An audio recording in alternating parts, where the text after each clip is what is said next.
다 함께 성경 봉독하겠습니다. 요한복음 20장 27, 28절 말씀입니다. 도마에게 이르시되 내 손가락을 이리 내밀어 내 손을 보고 내 손을 내밀어 내 옆구리에 넣어보라. 그리하여 믿음 없는 자가 되지 말고 믿는 자가 되라. 도마가 대답하여 이르되 나의 주님이시요 나의 하나님이시니이다. 아멘. 오늘부터 새로운 시리즈 설교를 시작합니다. 요한계시록 강해, 로마서 강해와 병행해서 번갈아 가면서 할 예정입니다. 이번에 시작하는 시리즈는 기독교 변정 설교입니다.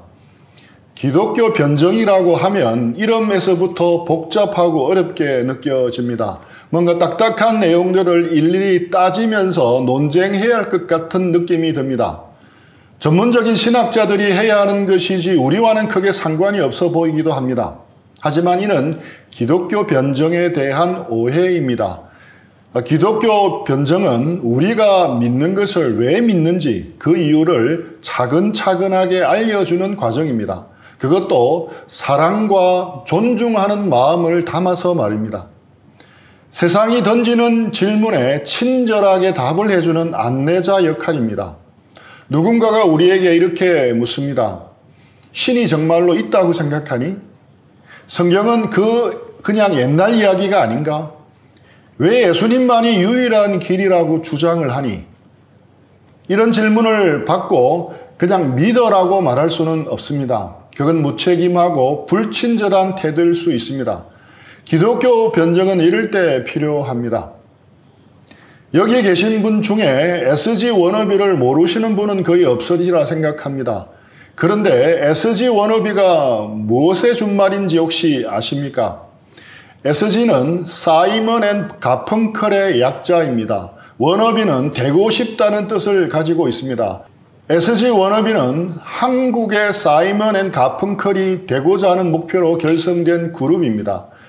미국의 전설적인 포크 듀오인 사이먼 앤 가펑클처럼 대중에게 오랫도록 기억되고 사랑받는 음악을 하고자 하는 마음으로 이름을 지었다고 합니다. 70, 80 세대 많은 분들에게 사이먼 앤 가펑클의 노래는 향수처럼 남아 있습니다.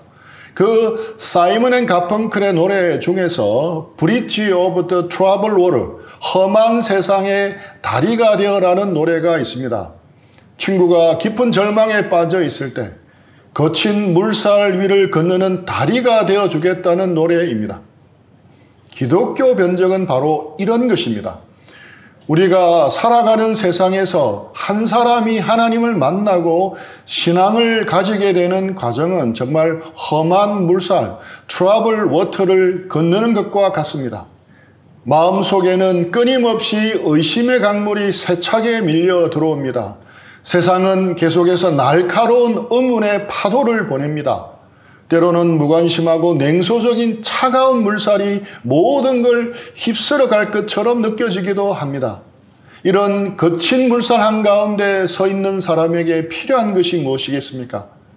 이쪽 건너편은 안전해, 그냥 믿고 뛰어라고 외치는 말이겠습니까? 아니면 완벽한 재료로 한치의 오차도 없이 만들어 놓은 거대하고 차가운 다리이겠습니까? 저도 과거에는 기독교 변정이 후자라고 생각을 했습니다. 반박할 수 없는 완벽한 논리, 빈틈없는 증거로 견고한 다리를 만들어 보여주어야 한다고 믿었습니다. 하지만 아니었습니다. 사람들은 그런 다리를 원하지 않았습니다. 오히려 거부감까지 가지곤 했습니다. 때로는 견고한 다리가 되는 대신 높은 벽이 되기도 했습니다. 기독교 변정의 본질은 그런 것이 아니었습니다. 험한 세상에 다리가 되어라는 노랫말 안에 답이 있었습니다. 노랫말에는 멋진 다리를 지어주겠다고 말하지 않습니다. Like a bridge of the troubled water, I will lay me down. 그냥 내가 너의 다리가 되어주겠다라고 말합니다. 직역하면 자기 자신을 눕혀 다리를 만들겠다고 말합니다. 자기 자신을 눕혀 건너올 수 있는 다리를 만드는 것. 이것이 바로 기독교 변정의 본질입니다. 짧은 영상이지만 기독교 변정의 모든 것을 담고 있는 영상이 있어서 소개를 합니다.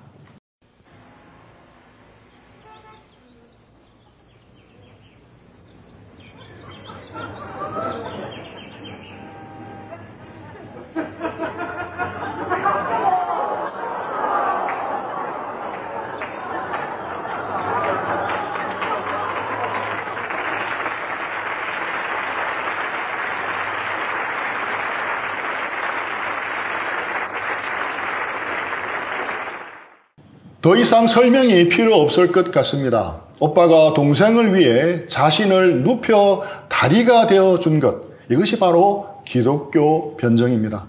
나의 대답이, 나의 이야기가, 나의 시간이, 그리고 귀 기울여주는 나의 귀가 그 사람이 의심을 건너오도록 돕는 다리가 되어주는 것입니다. 조금 삐걱거려도 괜찮습니다. 화려하지 않아도 상관이 없습니다. 중요한 건 다리가 되겠다는 그 따뜻한 마음 그 자체입니다.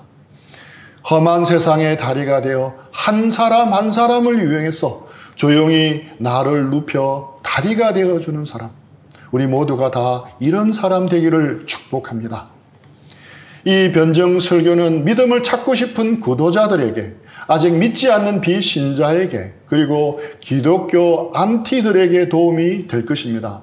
뿐만 아니라 현재 믿고 있는 우리 형제자매들을 위한 설교입니다.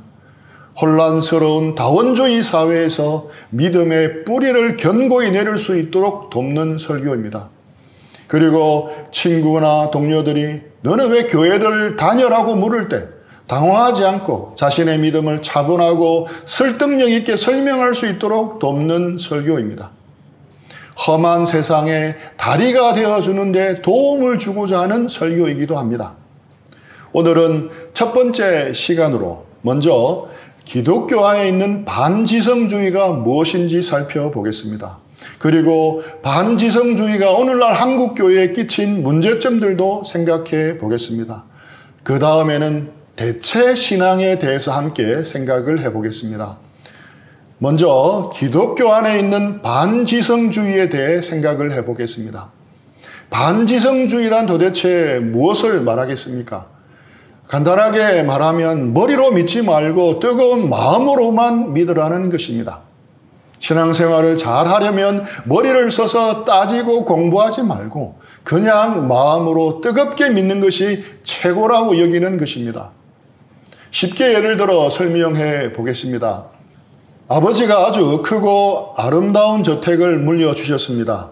그런데 우리는 그 저택의 작은 방 하나에 스스로를 가둡니다. 그리고 스스로에게 되뇌입니다. 이 방이 세상의 전부야. 창문을 열면 눈이 부실 만큼 아름다운 정원이 있습니다. 옆방에는 거대한 서재가 있습니다. 하지만 스스로 창문을 닫고 커튼을 내리고 방문을 잠궈버립니다. 그리고 그 안의 세계가 전부인 줄 알고 살아갑니다. 참으로 안타까운 일이지만 이런 태도가 바로 기독교 반지성주의입니다. 우리의 믿음은 결코 약하지 않습니다. 질문이 두려워 길을 막아야 하는 그런 믿음이 아닙니다. 의심이 무서워서 눈을 감아야 하는 믿음이 아닙니다. 오히려 우리의 믿음은 거대한 나무와 같습니다. 의심과 질문의 바람이 불어올 때 오히려 그 뿌리는 더욱 깊게 대지를 향해 파고듭니다. 신앙과 지성은 원수지간이 아닙니다. 하나님을 더 깊이 알아가는 최고의 파트너입니다. 그런데 우리 주변에서 반지성주의가 생각보다 너무 퍼져 있습니다. 그렇게 따지지 말고 그냥 믿어. 성경에 그렇게 쓰여 있으니까 의심하지 마. 너무 많이 배우면 오히려 믿음이 사라져. 신앙은 머리로 하는 게 아니라 가슴으로 느끼는 거야. 신학을 공부하면 할수록 더 순수한 믿음과는 거리가 멀어지는 거야. 이런 말들은 기독교 반지성주의에 물들었다는 증거입니다. 기독교 반지성주의는 세 가지 독성이 있습니다. 잘 기억하라고 3노로 정리해 보았습니다. 첫 번째, 노 브레인입니다. 노 브랜드가 아니라 노 브레인입니다. 뇌 사용을 금지하는 것입니다. 하나님을 알아가는 여정에서 뇌는 잠시 꺼두셔도 좋습니다라고 말하는 것입니다. 이성을 신앙의 적으로 여깁니다. 따지지 말고 그냥 믿으라는 식의 주장이 대표적입니다. 이들은 신학자나 성경학자의 전문적인 연구보다는 평신도의 단순한 믿음이나 개인적인 체험을 더 우위에 두는 경향이 있습니다. 많이 배운 사람이 오히려 신앙이 없다는 식의 말을 하기도 합니다. 이것은 최고 사양의 컴퓨터를 선물로 받고도 타자 연습만 하라는 것과 같습니다. 물론 단순한 믿음이 필요하지만 그것이 전부는 아닙니다. 둘째, no answer입니다. 질문에 대답하는 그 자체를 거부하는 것입니다. 믿지 않는 친구가 질문을 합니다. 성경에 하나님은 사랑이라고 말씀하는데 사랑하려면 대상이 있어야 하잖아. 태초에 혼자 계셨던 하나님이 어떻게 사랑일 수가 있어? 하나님은 자기 자녀를 사랑하시는 분인데 왜 믿는 자들에게 고난을 허용하실까? 이런 질문에 그냥 따지지 말고 그냥 믿어 라고 답한다면 그 친구는 어떤 느낌이 들겠습니까? 기독교는 아무런 논리도 없이 꽉 막혔다고 생각할 수 있습니다. 실제로 최근에 사회적 이슈에 휩싸인 교회들의 반응과 행태들을 보면서 많은 사람들이 기독교와 교회에 대해서 마음의 문을 닫고 있는 상황입니다. 그들에게는 상식적이고 합리적인 대화가 안 통하는 집단으로 보입니다. 이성적인 판단을 경시하는 집단으로 보입니다. 이런 분위기가 점점 심해지고 있고 이로 인해 교회에 대한 신뢰도는 점점 추락하고 있습니다. 셋째, no interpretation입니다. 절대 해석하지 말라는 것입니다. 이들은 성경을 올바로 해석하려 하지 않고 그냥 문자로만 읽습니다. 반지성주의의 대표 주자가 성경 문자주의입니다. 성경 문자주의가 무엇입니까? 성경을 읽을 때 문맥을 무시하고 문자로만 읽는 것입니다. 컨텍스트를 배제하고 텍스트로만 읽는 것입니다. 쉽게 예를 들어 설명해 보겠습니다. 우리 딸이 제게 아빠 나 오늘 웃겨 죽었어 라고 카톡을 보냈다고 칩시다. 웃기는 일이 아주 많이 있었다는 말입니다. 그런데 이 말을 문자주의로 읽으면 어떻게 되겠습니까? 바로 경찰에 내 딸이 죽었다라고 신고해야 할 것입니다. 성경 문자주의는 이와 같은 것입니다. 성경에 쓰인 글자 그대로 100% 똑같이 따라야 진짜 믿음이라고 생각하는 것입니다. 성경에 오는 눈이 너를 실족하거든 빼어버리라는 말씀이 있으면 정말 눈을 빼어야 하는구나 라고 생각을 합니다. 시편에 주께서 날개 아래 우리를 품으신다는 구절을 보고 하나님은 정말 커다란 새처럼 날개가 있으시구나 라고 상상을 하는 겁니다. 그러니까 성서 문자주의는 no interpretation, 해석을 하지 않는 것입니다. 성경이 뭘 의미하는지 깊이 생각해서는 안 됩니다. 그냥 글자 그대로만 받아들여야 합니다. 물론 성경 말씀을 글자 그대로 믿는 게 뭐가 나쁘지 하고 생각할 수도 있습니다. 성경 말씀을 한자 한자 소중히 여기는 마음은 정말 중요합니다. 하지만 문자 그대로만 믿으려고 하면 4가지 큰 함정에 빠집니다. 첫째, 성경의 다양한 장르를 무시하게 됩니다. 성경은 사실 한 권의 책이 아니라 여러 종류의 책 66권이 모여있는 미니 도서관과 같습니다. 역사책도 있고 법전도 있습니다. 시집도 있고 명언집도 있습니다. 편지글도 있고 예언서도 있습니다. 만화책과 수학교과서를 같은 방식으로 읽지 않듯이 성경도 장르에 맞게 읽어야 합니다. 모든 내용을 역사책처럼 글자 그대로만 읽으면 시의 아름다움을 놓쳐버립니다. 예언이 말하는 상징을 놓쳐버립니다. 둘째, 나무만 보고 숲은 보지 못하게 됩니다. 예수님 시대에 문자주의의 대표 선수들이 있었습니다. 바로 바리새인들입니다. 제자들이 안식일에 배가 고파서 미리삭을 잘라 먹었습니다. 바리새인들은 안식일에 일했다며 비난했습니다. 일하지 말라라는 글자에만 집중한 것이었습니다. 그때 예수님은 이렇게 말씀하셨습니다. 마가복음 2장 27절입니다. 또 이르시되 안식일이 사람을 위하여 있는 것이요 사람이 안식일을 위하여 있는 것이 아니니. 안식일을 주신 진짜 목적은 하나님의 사랑입니다. 사람을 쉬게 하고 돕기 위한 따뜻한 마음입니다. 바리새인들은 차가운 글자에만 갇혔습니다. 나무만 보느라 하나님의 마음의 숲을 못 본 것입니다. 셋째, 문자주의는 이상한 괴물로도 발전할 수 있습니다. 성경에는 눈은 눈으로 이는 이로라는 율법이 있습니다. 문자 그대로만 보면 무서운 복수법처럼 들립니다. 하지만 이 율법의 진짜 뜻은 복수를 제한하는 것이었습니다. 받은 피해 이상으로 복수하지 말라는 뜻입니다. 당시에는 팔 하나 다치게 하면 그 사람을 죽여버리기도 했습니다. 그런데 이런 뜻을 모르고 글자 그대로만 따르면 사랑의 하나님을 오해하게 됩니다. 잔인한 복수를 정당화하는 괴물이 될 수도 있습니다. 이것은 지금 근본주의적 교회들에서 나타나는 현상입니다. 넷째, 성경 문자주의는 생각하는 신앙을 질식시킵니다. 성경 문자주의가 반지성주의에서 기둥 같은 역할을 하고 있습니다. 우리의 생각하는 힘을 막아버립니다. 신앙은 어려운 질문들과 실험할 때 더 단단해지고 깊이 생각할 때 더 깊어집니다. 성경은 해석해야 하는 책입니다. 해석하지 않으면 감추어진 책입니다. 깊이 생각하고 의미를 파헤치려고 노력해야 합니다. 그래야 성경이 그 보물을 보여줍니다. 반지성주의에 빠진 목회자들은 말합니다. 유튜브에서 다른 교회 설교는 듣지 마세요. 너무 열심히 책 보지 마세요. 신학 공부는 할 필요가 없어요. 오직 성경만 읽으세요. 이는 우미나 정책입니다. 자기 말과 주장과 설교만 드러나는 것입니다. 그런 말에 가스라이팅 되면 절대 안 됩니다. 오늘날 많은 교회 지도자들이 신앙 연구에 무관심해졌습니다. 지적 탐구를 외면합니다. 대신 봉사, 헌금, 전도 같은 행위에만 매달립니다. 물론 행동의 변화, 삶의 변화는 매우 중요합니다. 하지만 행동이 바뀌려면 무엇보다도 생각을 먼저 바꾸어야 합니다.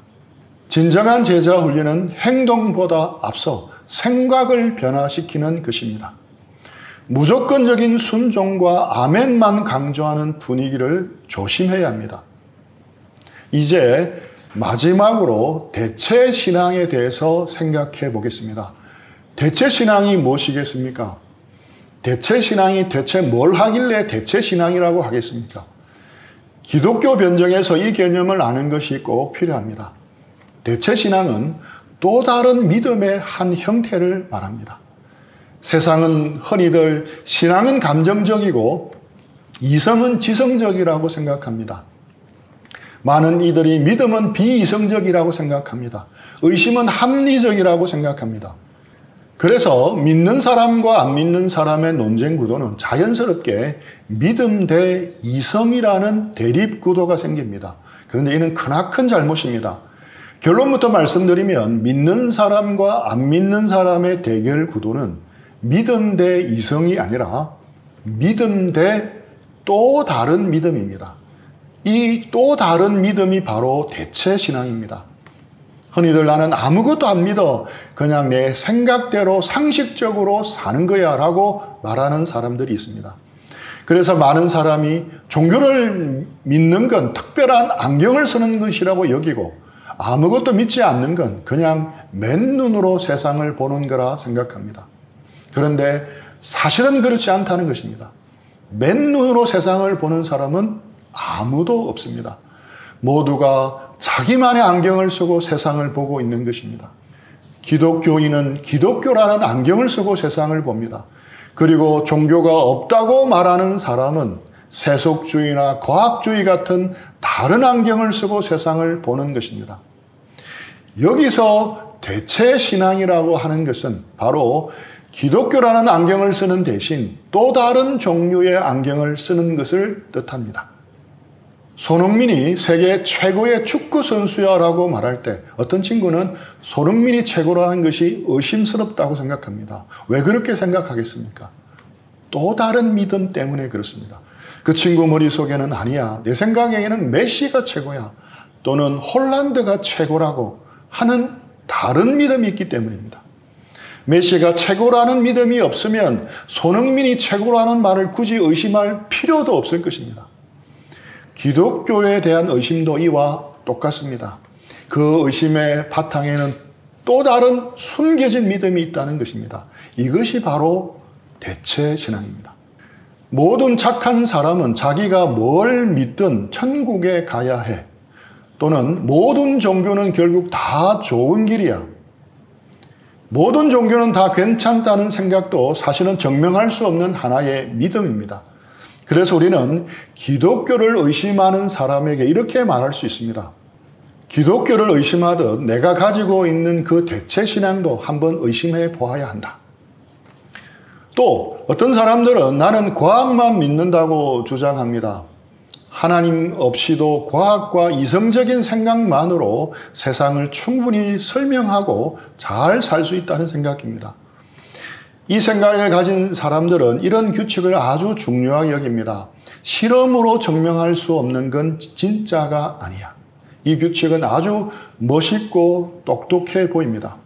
하지만 여기서 아주 재미있는 질문을 던질 수 있습니다. 그럼 실험으로 증명할 수 없는 건 진짜가 아니다는 그 규칙 자체를 실험으로 증명할 수 있습니까? 정답은 아니오입니다. 그 규칙은 과학으로 증명된 사실이 아닙니다. 우리가 그냥 이게 제일 좋은 규칙일 거야 하고 믿기 때문에 쓰는 겁니다. 그래서 종교를 떠나 믿지 않는 사람으로 사는 것은 믿음을 버리고 이성만으로 사는 것이 결코 아닙니다. 그것은 마치 기독교라는 팀에서 또 다른 팀으로 이적하는 것과 같습니다. 그런데 이적하는 팀에도 또 다른 믿음이 있는 것입니다. 오늘날 청년들이 기독교에 대해 품는 가장 흔한 의심 중에 하나는 어떻게 기독교에만 구원이 있다고 배타적으로 주장할 수 있는가입니다. 정말 날카롭고 정당하게 들리는 질문입니다. 다른 모든 종교를 틀렸다고 말하는 것은 오만해 보입니다. 역사적으로 수많은 갈등과 폭력의 원인이 된 것처럼 보입니다. 이 의심은 매우 합리적이고 이성적인 것처럼 느껴집니다. 하지만 조금만 더 생각해 보면 달라집니다. 이 의심의 발판이 되는 믿음은 무엇이겠습니까? 진정한 신이라면 결코 그렇게 배타적일 수 없다. 혹은 모든 종교는 본질적으로 같고 모두 선하며 다 같은 진리로 이끈다. 이는 우리가 증명할 수가 없는 것입니다. 이것은 또 다른 철학적 종교적인 신념이고 믿음입니다. 한 가지만 더 살펴보겠습니다. 이 세상에 이렇게 끔찍한 고통이 많은데 어떻게 선하고 전능하신 하나님이 존재한다고 믿을 수 있는가? 이것은 아마도 가장 오래되고 가장 대답하기 어려운 질문일 것입니다. 무고한 아이들이 고통을 받고 지진과 쓰나미 같은 자연재해를 당할 때 우리는 하나님의 선하심이나 능력을 의심하게 됩니다. 이 의심은 지극히 인간적이고 자연스러운 반응입니다. 하지만 이 의심의 밑바닥에도 또 다른 거대한 믿음이 숨어 있습니다. 만약 이 모든 고통에 합당한 이유가 존재한다면 나의 이 유한한 지성으로 그것을 이해할 수 있어야만 한다는 믿음입니다. 우리는 무의식적으로 이렇게 가정하는 겁니다. 내가 이해할 수 없는 선한 이유는 존재하지 않는다. 가만히 생각해 보면 이것이야말로 정말 거대한 신앙적 비약임을 알 수 있습니다.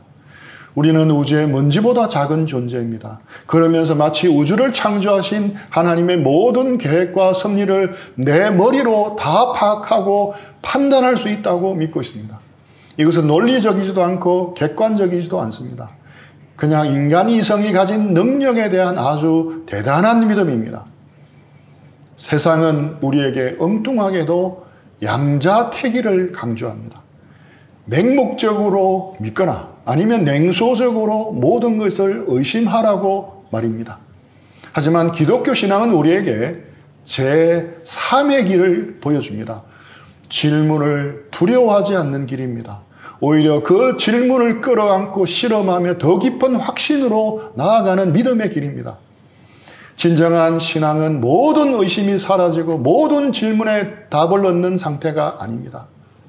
욥처럼 이해할 수 없는 고통 속에서도 하나님께 질문을 던지는 것입니다. 시편 기자처럼 절망의 한가운데서 하나님을 향해 탄식하는 것입니다. 의심 많은 도마처럼 눈으로 보고 손으로 만져보기 전에는 믿을 수 없다고 솔직하게 고백하는 것입니다. 이 모든 것이 신앙의 여정 안에 있습니다. 예수님은 그렇게 의심하는 도마를 내치지 않으셨습니다. 그의 의심을 끌어안고 확신으로 변화시켜 주셨습니다. 요한복음 20장 27, 28절입니다. 도마에게 이르시되 내 손가락을 이리 내밀어 내 손을 보고 내 손을 내밀어 내 옆구리에 넣어보라. 그리하여 믿음 없는 자가 되지 말고 믿는 자가 되라. 도마가 대답하여 이르되 나의 주님이시요 나의 하나님이시니이다. 믿음 없는 자가 되지 말고 믿는 자가 되라는 예수님의 초대는 의심을 억누르라는 명령이 아닙니다. 그 의심을 가지고 주께 나오라는 따뜻한 초대입니다. 예수님은 또한 내가 믿나이다. 나의 믿음 없는 것을 도와주소라고 외쳤던 한 아버지의 불완전한 믿음도 기쁘게 받으시고 그의 아들을 고쳐주셨습니다. 형제, 자매 여러분, 이 질문하는 시대 속에서 더 이상 홀로 방황하지 마십시오. 여러분이 가진 질문과 의심을 있는 그대로 가지고 주님 앞으로 나오십시오. 신앙은 질문이 있음에도 불구하고 우리를 사랑하시는 하나님을 신뢰하며 나아가는 것입니다. 자신의 의심을 정직하게 의심해 보십시오. 그리고 그 질문을 가지고 주님께 나아가십시오. 우리는 반지성적인 풍토의 기독교에서 벗어나야 합니다. 그리고 의심을 의심하는 것을 통해 더 깊이 성경 말씀 속으로 들어가기를 축복합니다. 오히려 질문하며 주님께 더 나아가도록 기도하기를 축복합니다. 그래서 우리 모두가 신앙의 여정 가운데 우리를 기다리고 계시는 예수님을 더욱 깊고 풍성하게 만나게 되는 역사가 있기를 간절히 기도합니다. 우리 들은 말씀 생각하면서 기도하고 적용하는 시간들 가지겠습니다.